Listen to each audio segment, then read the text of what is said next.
Make the best possible decision when going ahead and purchasing something just like this. Now with inflatable booths, there's many different sizes, but getting one into the home garage is ideally what I wanted to do, and I really did push the limits here. This is a 21-foot long by 13 wide by 9. Now I'm pushing 9 on the ceiling. It does hit some of the garage door openers, but since it is flexible because it is air driven and portable in that regard, well, you can move it around just a little bit if you need, and it really doesn't seem to tamper with anything. Now this thing comes in a carry bag, but you'll never be able to get it really back into that carry bag unless you're a pretty good rapper, and that's just not what I am. So we're gonna go ahead and blow it up. It uses one blower for this particular booth, but all of the sew and flaw booths are just a little bit different. And what I mean by that is this particular booth, it only uses one heavy duty air blower, but it does have an extra tunnel if you want to force in more air. Now once I get it all blown up, I'll show you how it moves air, and I'm gonna show you the best way to get the air out of these in the overspray, because guys, these are very cloudy when it comes to painting. Let's blow this thing up.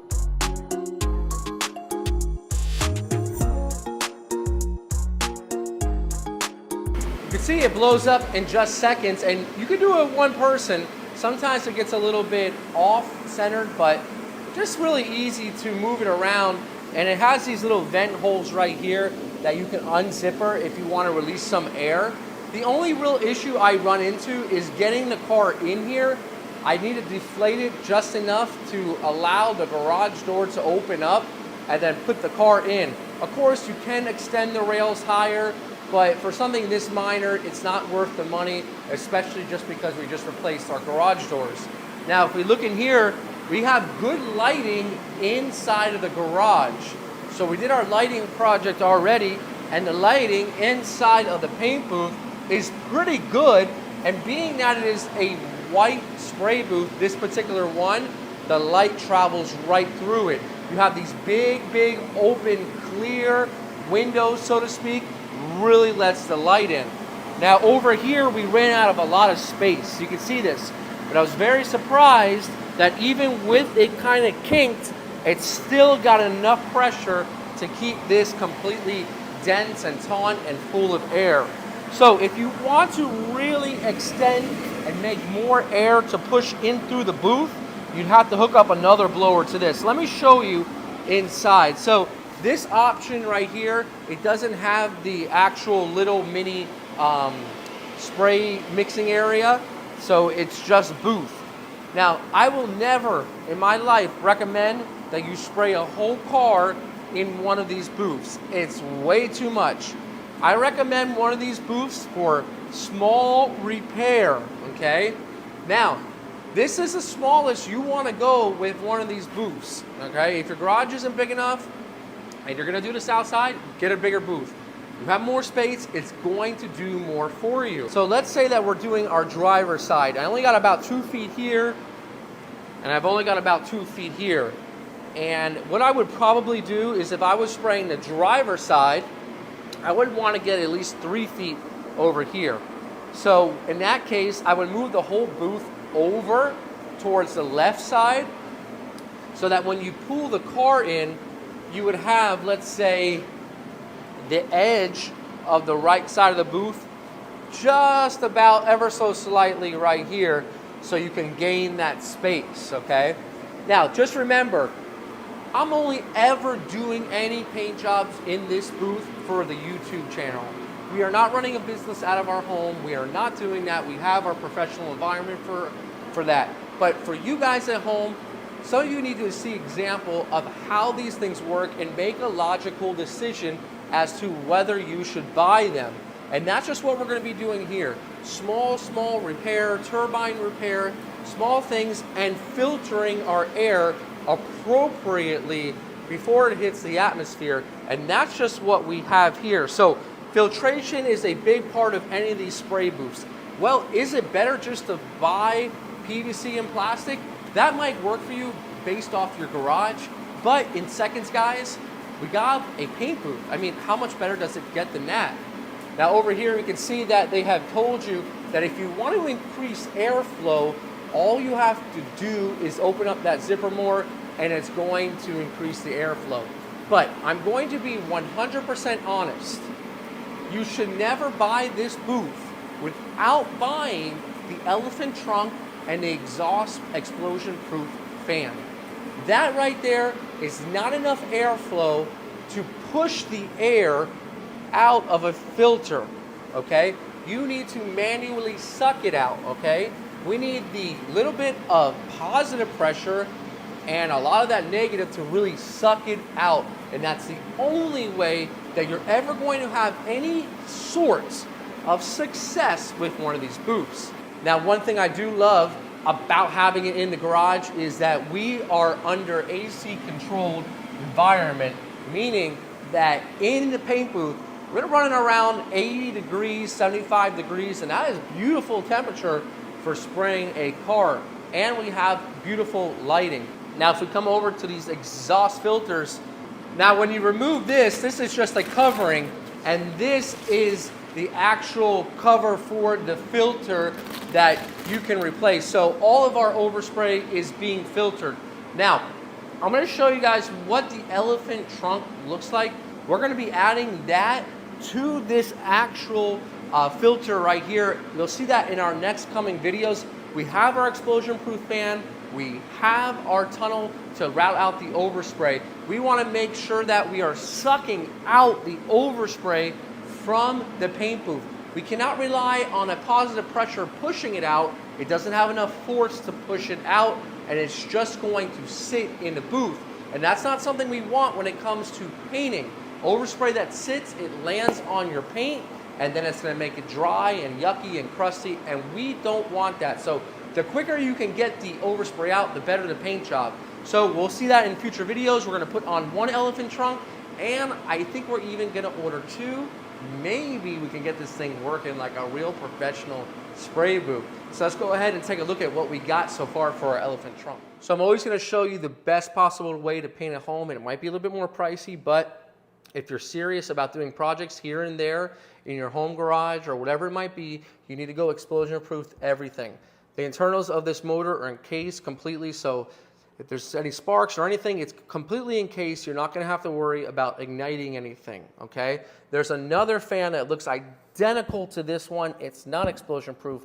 Make sure you spend a little bit more money. Get the explosion-proof fan. It's a very, very important option to get. Also, this is the ventilation tunnel. So basically, this will connect to the fan, and then you can route it out one way or another. And once it's leaving this tunnel, well, what's going to happen is it's sending only clean air back out. So I actually got two of those. It's flexible ducts. I put these in the description as well. Now, the only thing that we're waiting on is that actual steel cage.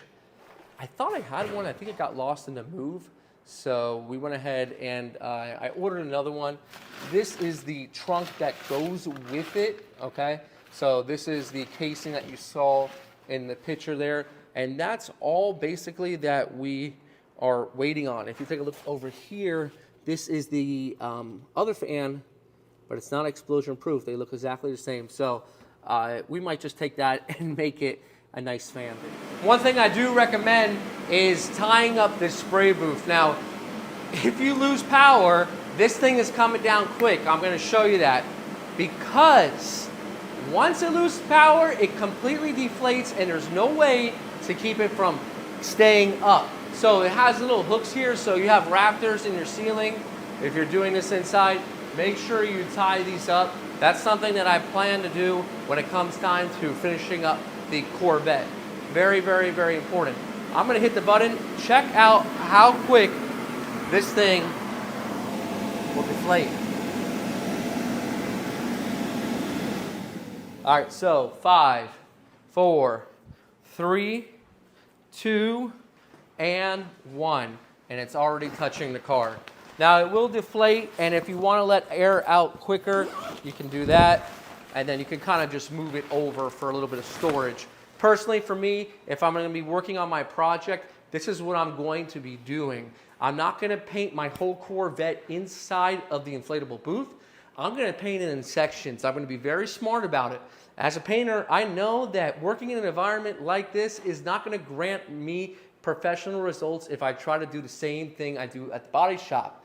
I don't have a professional style spray booth here. I have something that we can make work, so we gotta be smart. So by painting the door and the quarter panel one time, I'm limiting the amount of overspray. I'm gonna get a cleaner finish. I'm gonna be able to see what I'm doing, all right? And I'll be able to filter a lot more of that air quicker and more efficiently before it hits the atmosphere. And that's very important. You need to be able to filter your air before it gets out, because we want to make sure that there's no contaminants getting into our atmosphere. Very, very important when dealing with one of these spray booths, or if you're painting, no matter what. So it's already down, your paint job is ruined. Make sure you tie it up before you go ahead and ruin something. I told you there's so many things that go wrong. Prevent the things that you can prevent. And here is the Corvette that you guys have been following on the channel. It's almost been a year project now, and you can see it's not looking too good here, but it's pretty much ready for paint in the back. Just a little bit of primer on those body filled areas. But check this out, guys. We did this in that same inflatable paint booth, and we did this in sections. We had taken all these parts off, and look at that. This is the Eastwood OEM Select paint. This thing's got great gloss. I know the lighting might not be perfect, but we're making progress on this thing, and we did it all from home. I mean, look at the reflection here. Now, I did run over it with just a little bit of 2000. It didn't really even need it, but I wanted this to really, really look good. It's the main focal point of the vehicle. We're doing a color change on here, and you can check that out. Like, this one's not even buffed, and that's right off of the gun. That's with the Eastwood show car clear. That's right off of the gun. The hood obviously is going to get a little bit of dirt here and there, but not too much to really talk about. Not enough that 2000 couldn't take it out. But anyways, yeah, so what we're going to be doing with this vehicle is we're doing it in sections. We're not going to overwhelm ourselves. We're going to be doing a door and a quarter panel together. And then after it's painted, we'll mask it up a few days later or whatever it is. This is a home project. We'll do this area, one shot, and then we'll do this area. We're not going to overwhelm ourselves. We're going to paint this very, very smart. And we're going to do it in sections using the same ground coat so that the color will be exactly the same and we won't have to worry about any mismatch. And we're going to show you the rest of the project on the channel, so make sure you are subscribed to the channel with the notifications on so you don't miss a thing. Things up. I can't wait to get the Corvette back into the spray booth. Just a little bit more work on that filler area, and you guys are going to see everything happen here. It's always fun to humble yourself once again and get back to where it all started, working at home. I'm going to show you some of those tips and tricks, guys. When you're at home, things are a little bit different than they are in a professional environment, but I can guarantee you something. We're going to get a killing stunner paint job out of this one, okay? Sometimes it's a little bit different when you're working at home, but I'm going to show you all those little tips and tricks to get a stunning paint job. We already did it with the hood and the fender. Well, we just need to move it along with the rest of the vehicle. Guys, make sure you subscribe, and don't forget to check out the rest of the channel for awesome videos that might help you out. Guys, this is Brian from PaintSociety reminding you, don't overthink it. It's just paint. I'll see you guys on the next episode. I got to set this thing back up.